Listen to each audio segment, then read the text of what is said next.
सांगलीच्या या क्षेत्रामध्ये आमची जी मुलं सातत्याने पुण्यामध्ये आयटी इंडस्ट्रीमध्ये जातात, आम्हाला आयटी इंडस्ट्री सांगलीमध्ये कशी आणता येईल याचाही प्रयत्न हा येत्या काळामध्ये आपल्याला करायचा आहे. आणि खऱ्या अर्थानं इतके वर्ष कौलापूरला आपण जागा घेऊन ठेवली, पण तिथे विमानतळाचा थांगपत्ता नाही. अनेक वर्षापासून आपली मागणी होती. मध्यंतरीच्या काळामध्ये दादा आले, आपले सगळे आमदार आले, सगळ्यांनी सांगितलं तुम्ही सगळीकडे एअरपोर्ट करताय, आमच्या सांगलीनं काय घोडं मारलं, आमच्या सांगलीला का एअरपोर्ट होत नाही.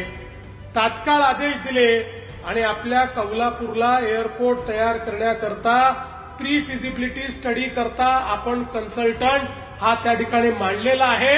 आणि लवकरच त्या कन्सल्टंटकडनं रिपोर्ट घेऊन, मला विश्वास आहे काही कमी पडलं तर थोडी बहुत जागा आम्हाला मिळवून द्या.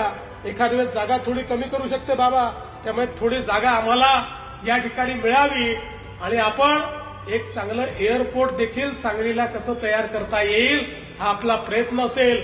एअरपोर्ट असो, ट्रक टर्मिनस असो, नवनवीन ज्या गोष्टी या ठिकाणी करण्याची आवश्यकता आहे त्या सगळ्या गोष्टी आपल्याला करायच्या आहेत.